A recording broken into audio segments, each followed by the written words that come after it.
हमारी द्योतसिद्ध तक की पावन यात्रा आपने पिछले वीडियो में देखी। अब आगे देखें। बाबा जी के दर्शन करके हम उनके गढ़ द्योतसिद्ध से वापस निकल पड़े कांगड़ा के लिए। सुबह से हम दोनों ने कुछ नहीं खाया था। निश्चय ये किया था कि दर्शन करने के बाद ही खाना खाएंगे, और क्या खाएंगे वो भी डिसाइड हो चुका था। आते हुए रास्ते में कई ढाबों के बाहर छोले और नान लिखा हुआ देखा तो बस वही हमारे दिमाग पे भी छप गए। हमीरपुर पहुँचे तो सोचा थोड़ा आगे जाके खाते हैं। जितनी ड्राइविंग जल्द से जल्द पूरी हो सके उतना अच्छा है। जब भूख सही नहीं जाएगी तो रुक जाएंगे। ढाबे तो हर जगह मिल ही जाएंगे।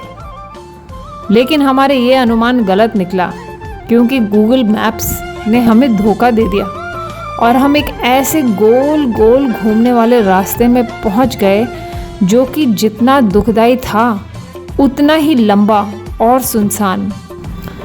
आगे बढ़ने से पहले निवेदन है कि आप हमारे चैनल इंडियन पिलग्रिम्स को सब्सक्राइब कर लें और बेल आइकॉन भी दबा लें, ताकि हमारे आने वाली वीडियोस का नोटिफिकेशन आपको मिलता रहे। यहाँ दूर दूर तक कोई ढाबा तो क्या, कोई इंसान तक नहीं दिखा।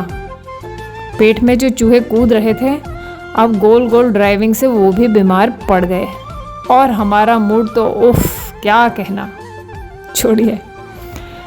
इस रास्ते की दुखदाई ड्राइविंग से इतने परेशान हुए कि ज्वालामुखी जी के मंदिर जाने का प्लान भी छोड़ दिया।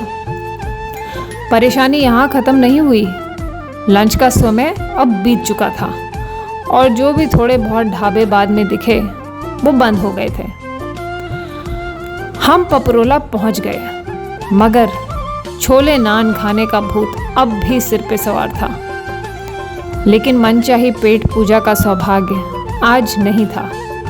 आखिरकार थक हार के सिर्फ एक ही जगह सूझी, धरोहर कॉटेजेस से बिल्कुल पास की टिबेटन मॉनेस्ट्री का रेस्टोरेंट।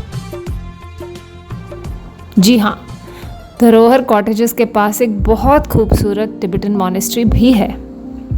वहाँ गए और मोमोज खाए। आपस में बाबा जी की थोड़ी बहुत चुगली तो की। उनसे मिलने हम इतनी दूर द्योतसिद्ध गए, मगर उन्होंने पहले तो गाय का सींग मरवाया और बाद में क्या लंबी और दुखदाई ड्राइव पे भेज दिया।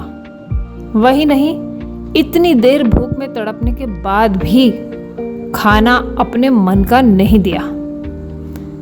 लेकिन इसके पीछे जो राज छुपा था वो हमें बहुत दिनों तक समझ में नहीं आया। वो राज आखिर क्या था? इसके लिए आपको थोड़ा पीछे ले जाना होगा, करीब 3 साल पहले। तब हमारा बसेरा विदेश में था और हम चाहते थे कि भारत आकर किसी आध्यात्मिक जगह में बस जाएं। मुझे ऋषिकेश का बहुत आकर्षण था। गंगा जी के किनारे, आश्रमों के पास, संतों के सानिध्य में। मगर संतोष को धर्मशाला मकलॉडगंज में रुचि थी, जहाँ की तिब्बती लोगों के चलते बौद्ध धर्म का खूब बोलबाला है।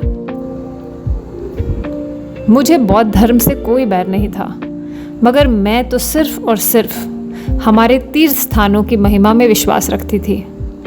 इसलिए मुझे संतोष का ये सुझाव बिल्कुल भी रास नहीं आया और मैंने साफ मना कर दिया, ये कह के कि मुझे बौद्ध धार्मिक स्थलों में बिल्कुल भी इंटरेस्ट नहीं है। ये सच था कि मैं अपने धर्म द्वारा प्रकाशित आध्यात्म की कई मार्गों की सुप्रीमेसी या प्रभुत्व को श्रेष्ठ मानती थी। बस ऐसे ही मान्यताओं या बिलीफ से आध्यात्म मार्ग पर होते हुए भी हमारे पूर्वाग्रह या प्रेजुडिसेस बन जाते हैं, जो कि हम गलत भी नहीं समझते। लेकिन जब आप अपने ज्ञान गुरु से जुड़ जाते हैं तो वो अलग अलग तरीकों से आपकी त्रुटियां, आपकी खामियां बेनकाब कर ही देते हैं। खैर, हम ऋषिकेश गए इस इरादे से कि अपने लिए एक घर ढूंढ लेंगे और अपने आध्यात्मिक परिवर्तन में जुट जाएंगे। लेकिन असलियत YouTube वीडियो से बिल्कुल अलग है। अक्टूबर के आखिरी दिनों में भी तपती धूप,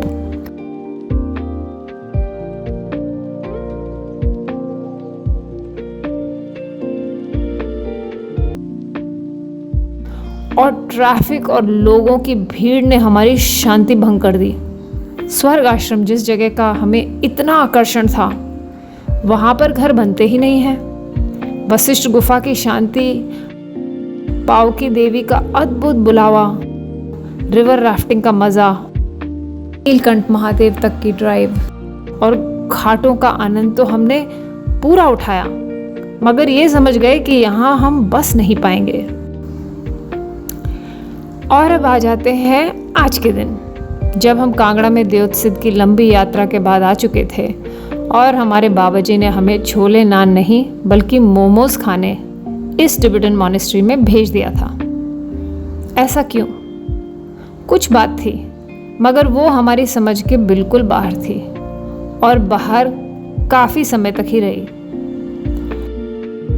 रेस्टोरेंट में बैठ के लामा लोग या भिक्षुओं को अपनी वेशभूषा में आते जाते देख अंततः हमें कुछ तो हो रहा था, बिल्कुल जैसे कि साधु संतों को देखकर होता है। हम यहाँ पहले भी आए थे, मगर आने वाले दिनों में हम यहाँ अलग नज़रों से आने लगे। धरोहर कॉटेजेस से मॉनेस्ट्री बहुत पास में है, लेकिन उससे भी पहले आ जाते हैं ये बुद्धिस्ट कॉलेज, जहाँ पर कि बौद्ध धर्म की आध्यात्मिक शिक्षा दी जाती है। पीले स्वर्ण के रंग के जैसी इमारत दिन की हर घड़ी में बहुत बहुत खूबसूरत लगती है।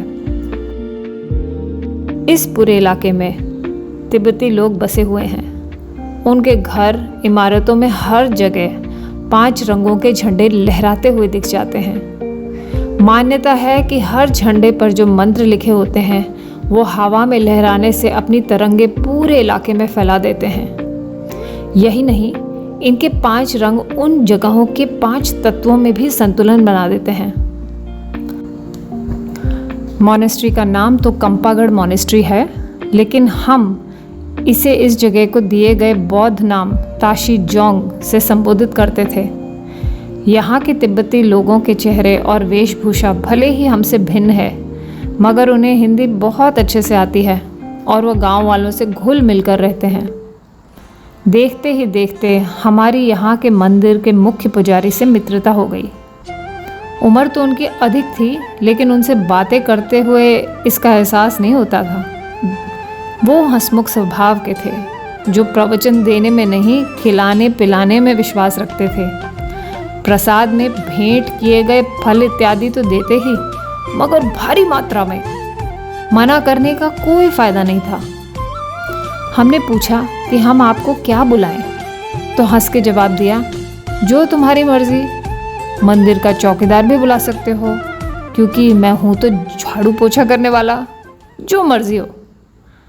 वो हमेशा और लामाओं की तुलना में अपने को बहुत कम दिखाते और बताते कि यहाँ और भी बहुत सीनियर लामा तपस्या करते हैं, जो कभी भी नीचे मॉनेस्ट्री नहीं आते। यहाँ पर लामा छोटी उम्र से आ जाते हैं और जीवन भर रहते हैं। इस मॉनेस्ट्री में इन लामाओं के द्वारा बहुत सारी लंबी पूजाएं की जाती हैं और हमारी किस्मत अच्छी थी, क्योंकि हम कई बड़ी बड़ी पूजाओं के सीज़न में आ गए थे। एक दिन उन्होंने हमें पूजा हॉल में पूजा के दौरान भी जाने की अनुमति दे दी और एक छोटे लामा ने हमें बैठने के लिए दरी भी ला दी। बड़ा आश्चर्य हुआ, क्योंकि हॉल में बहुत सारे अलग अलग उम्र के लामा बैठे थे और एक साथ पूजा कर रहे थे। सिर्फ हम दोनों ही बाहर के थे। खैर, यहाँ आना जाना बढ़ गया। ऐसी ऊर्जा है इस जगह की कि मॉनेस्ट्री ही नहीं, पूरे इलाके में हर समय पर एक अलग बहुत गहरा आध्यात्मिक एहसास होता है। जब हमने धरोहर कॉटेजेस के होस्ट मुनीश से बातें करी, उन्होंने हमें टॉक 10 की समाधि हो आने के लिए कहा, जहाँ पर किसी लामा की मम्मी रखी हुई है। मम्मी? हमने तो मम्मी सिर्फ इजिप्ट के संदर्भ में ही सुनी थी, तो हमारी उत्सुकता जाग गई। यहाँ जाना तो बनता ही था। ये बौद्ध स्थल भी हमारे अंदर कुछ बदलाव लाने वाला था, मगर उस वक्त हमने इसे सिर्फ पर्यटन और एडवेंचर की दृष्टि से ही देखा। इन जगहों में जाने का गुप्त उद्देश्य अभी सिर्फ बाबा जी ही जानते थे। हमने तो सिर्फ इतना निश्चय किया था कि प्रेरणा जहाँ से भी आए हम उस पर अमल ज़रूर करेंगे। तो ऐसा क्या अनुभव हुआ टॉकडेन समाधि पर? वहाँ जाकर ऋषिकेश की किस जगह का एहसास मिल गया? वहाँ किससे मुलाकात हुई कि बस मन किया कि वहीं के वहीं रह जाएं? और क्या कह दिया मेरे पापा ने कि हमें एकाएक असंभव को संभव बनाने का जतन करना पड़ा? जानने के लिए हमारी अगली वीडियो देखें। तब तक के लिए नमस्कार और जय बाबा जी की।